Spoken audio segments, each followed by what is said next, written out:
Mexico has good and bad things going on in it right now, and it's a direct result of its social structure. Matriarchy. It's definitely not a matriarchy. It basically is, though. The males act macho, but it's like a false macho-ness. They're all, oh, mi corazón. They listen to all their songs. They're pathetic for the woman. This seems wait a minute. Listen to their songs. Have you listened to like any pop music ever? Like 99% of it is about people singing about love. That's why we're on decline, and that's not real love. But I know what you mean. That's why we're on decline, because we're all broken up over a woman, and we're worshiping this false idea of a relationship when that's not what we should be pursuing. Men should be pursuing God, and the woman should be following the man. Okay. So if men pursue God and reject women, what happens to the species? Not reject women. Do we still have sex? Do we still have babies? Yes, but we do it right. We don't have sex out of wedlock. We get married and do it in the orderly way. In the days of your youth, you remember your God. And even if you do, you don't get into this worshiping the women, telling her your problems, and then letting her be equal with you, pretending to be equal with you. Well, okay. Hang on for just a second here. So how is telling a woman your problems worshiping her? Like, I mean, because there are ways that I would enjoy worshiping a woman, but it ain't talking about my problems. Don't say that, man. Looking to a woman for help is not a way to get help. Well, if she knows how to help you. Because despite these examples that you gave, those are like exceptions to the rule if they're true. I know I poo-pooed your Mexico women leadership thing. I don't know about the other case, but these are exceptions to the rule. It's natural for a man to lead physically and spiritually. He's more calm. He's more logical. And women in this leadership stuff, they can't handle stress. They try to play the woman card anytime they get faced with a challenge. And yes, males are very weak now, and they're subject to women now because we're all out of order. How are we subject to women? Do I have fewer rights within our society? No, spiritually, there's an intimidation factor. Like if she gets angry, like we can barely handle it. Grown men are afraid to confront their mothers, and this is a pretty widespread thing. And there's a worshiping of the having issues with your parents and being afraid to confront them. That's just like being a person. Like those are some of the most fundamental and relationships of your life. Yeah, I mean, if you're afraid to confront your mother, I'm not afraid to confront my mother. I grew up confronting her. We fought like cats and dogs till I got out of the house. And now we have a much better relationship. But these are some of the most intimate and fundamental relationships within the human family. And you were talking earlier about how important the human family is. So it's interesting that you seem to be putting a locus of female supremacy within the nuclear family. Yeah. But this is the thing that you claim you want. What do you mean by locus? And I don't want the women to be the supreme in the family. Right. But the family should be intact. And the family is all out of order. And even when the men and women are married and together, you always hear the man, oh, she's the boss. Gotta go ask the boss. I gotta ask my wife. Yeah, but that's a joke. It's a joke, but there's truth to it. Sure.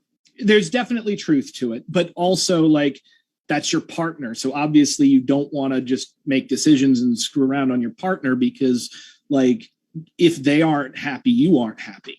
And that would happen if I was married to a woman or a man or whatever. No, man, the person you live with, their relationship to you is just really important. And that happened even back when women were essentially property in the Victorian times. Right. These are basic at root things. That's why I'm saying that it started at the beginning. Okay. Go ahead. So there's one other question that I had for you, because this really jumped out at me from your opening statement. And, Cool. and I don't want to harp on it too much, but you said slavery was masculine. Yeah. I mean, if you think about the old times were rough. And rough times, men had to do things that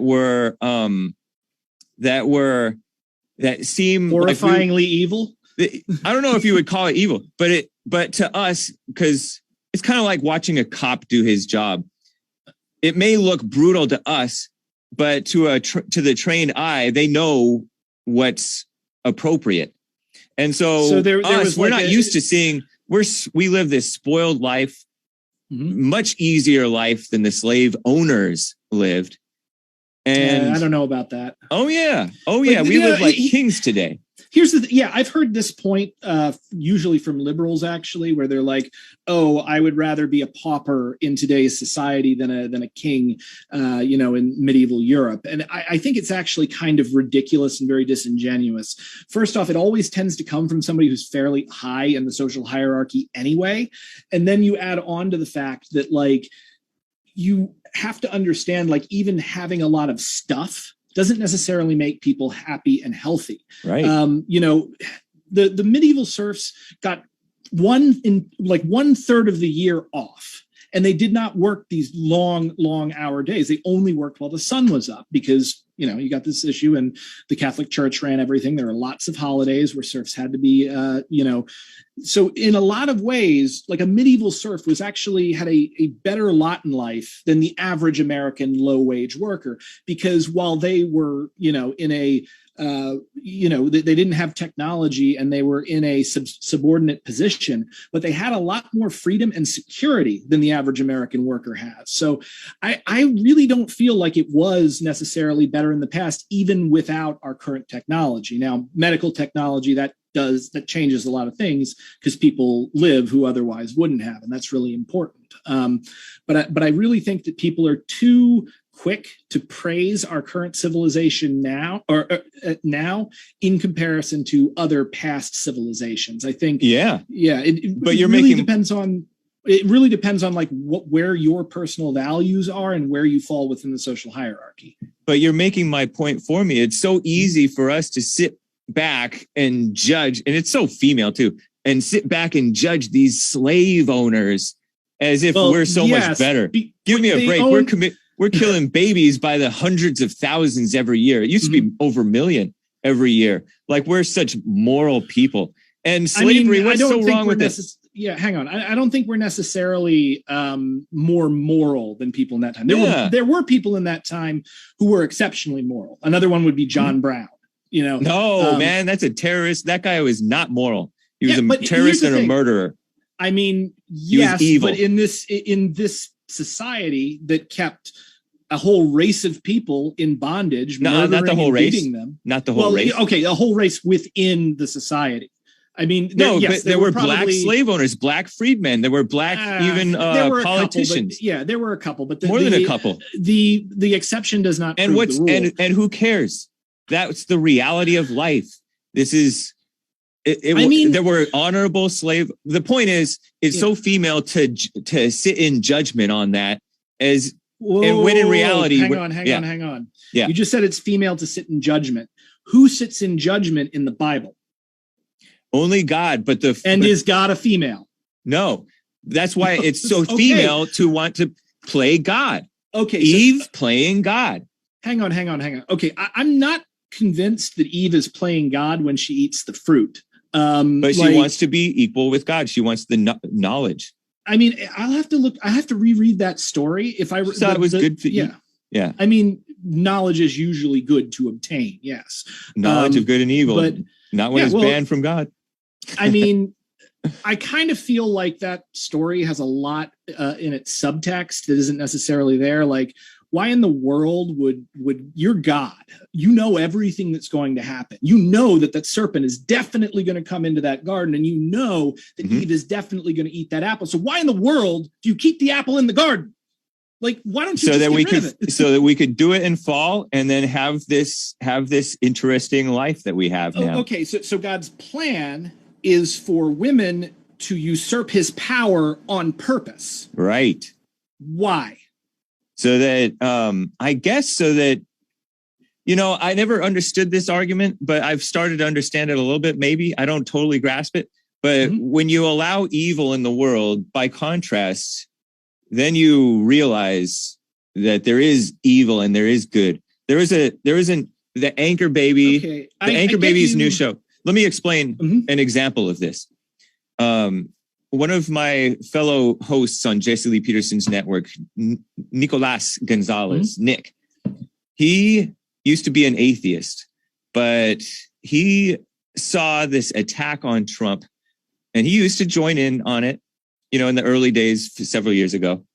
And then he looked at Trump and then he looked at the overreaction to him. He's like, this is way out of proportion. This is evil. He realized evil existed. I mean, from is that. It out of proportion? And that's how he became a Christian. He realized that God is real because evil is real. Okay, so I actually think you are somewhat onto something there in that we only know ourselves in contrast with something that we are not. Yeah. You only know about darkness because of light. You only know about men because of women. Comfort because of pain. Yeah, exactly. So there is a sense of having to meet something, but also what you're missing there is that there is a hidden polar relationship between opposites. The way I normally explain this is think of a black ink drawing on a white paper. Our brains hone in on the black ink drawing and we say that's the picture, but that ink isn't floating in space. The only way it can be there is because the white paper is there to be drawn on. So is this really just the ink drawing? Is the paper and the ink two things and only one of the drawing? No, they are both the thing. It's just that the drawing draws our eye to it. So similarly, I think that there is a hidden unity between negative and positive aspects of life. Property and theft, for instance, is a good example, since neither can exist without the other. Another good one, two poles of a magnet. You will never find a magnet that's only a North Pole or only a South Pole. You cut it in half, bam, North and South. They go together. And so similarly, I think men and women, good and evil, all of these things go together. I'm thinking about an overreaction, though, because, is it really an overreaction if you take the thing seriously? If you were like John Brown and you saw Donald Trump, stealing children from their parents and putting them into camps, it would seem to me that one would have a moral duty to act in that situation in such a way that they tried their best to prevent it. And in fact, we did have one activist attempt that. I'm not saying was she a woman? Good. No, it was a guy. It was a female-minded guy. Because that is such. Hang on. Wait. Is there anyone you disagree with that isn't female-minded? Sometimes I may disagree with godly men, and in which case I would be the female-minded one. Hypothetical godly men, maybe. Right. It seems to me like you're using feminism and female-mindedness just as a catch-all term for everything that's bad in the world. It kind of is.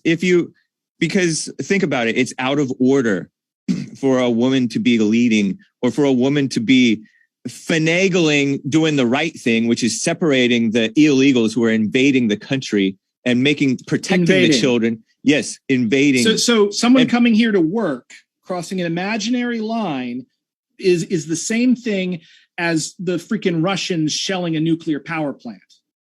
No, it's not the same thing, but it is still an invasion. Yeah. It's a different type of invasion for sure. I grant you that. All right. So I grant you that. How is this? We have a soft evil being allowed. We have this soft evil, female version of evil. If Putin is evil, that's a more manly, old school return to evil. So if you want to, there's masculine evil and feminine. Maybe. I mean, but men do evil, right? But usually it's the wars and violence of unjustified violence is so frequently from males raised by single mothers. And whoa. Okay, so you can maybe say that some violence that happens, like your everyday violence on the street, like that Batman would go and take care of, might come from people raised by single mothers. Since one parent is difficult. As I said, I have a 3-year-old son. It really takes me and my wife just to make sure everything goes smoothly. But wars? No. Wars are caused by the state. These are specifically our political leaders deciding of their own will to sacrifice thousands, hundreds, millions of us to their own vanity. I mean, really, the state, but the state is made of men and women, and sometimes the men are not so manly. And we have a not so manly man who is in America, so-called leadership now. Mm-hmm. If Trump had been there, I bet you we would have peace over there right now. I bet you. I think you know it too. We can play. Trump would have said, "I'm going for Moscow." If you go in there, I'm going for Moscow. Yeah, but if he goes for Moscow, Putin would not have. So here's the thing: if Trump went for Moscow, he wouldn't go for Moscow because Putin wouldn't do it. They would know how to behave and make deals like men, but they would threaten each other. This chaos would not be. But we have Biden, Blinken. Putin is 69 years old, and the rumor is, I don't know if it's real, but the rumor is he's suffering from a brain tumor. Rumors are female. Yeah, he only has 2 daughters. He has no sons. Wait, rumors are female? No, it's just it's hearsay. Females gossip. It's not the same thing. Anyway, I'm not going to get back. Go ahead. I don't want to get off on that, but yeah, he doesn't have a male son. He's been grooming one of his daughters to take over Russia, apparently, but he doesn't seem to have a very close relationship with them. And traditionally, what the czars did was they had a son and they expanded the Russian Empire. And he can't do one of those, but he can definitely do the second one. And It seems like he's been planning for that. Well, not nice, because tons of people are going to die. It could wipe out all life on Earth. It's not his fault. It doesn't. There's a lot of things, but the point is, in the event that he does have a brain tumor, and even if he doesn't have a brain tumor, he's got maybe 10 good years to live max. Probably less than that, because being the leader of a country since I was in high school actually really heavily ages you, and you can see it. He works very hard to not show anyone, but you look closely enough at the pictures as he's aged. He's not quite the vampire he comes off as. But my point is, go ahead, is he doesn't stand to lose anything. He's at this point, because he has nothing to lose because he's going to die pretty quickly. He has every incentive to do the one other thing to make his reign significant, and that's expand an imaginary line by a few hundred miles. Nice. And that's going to make him feel like he lived for something, when in fact it's completely arbitrary and ridiculous. But you're projecting a mindset on him that you don't know. This is such a woman thing to do. You're doing the same thing with women. Yeah, I know, but it's such a woman thing to do, is to say, there must be something wrong with Putin when there's something clearly wrong, and a major clear decline in Sleepy Joe. I mean, you don't have to turn me against Joe Biden. I hate the man. I don't have an issue with that. Don't call him a man. He's a male. Okay. Because he's not a man. I mean, Putin is a man. He is. Putin is a man. Joe Biden is no man.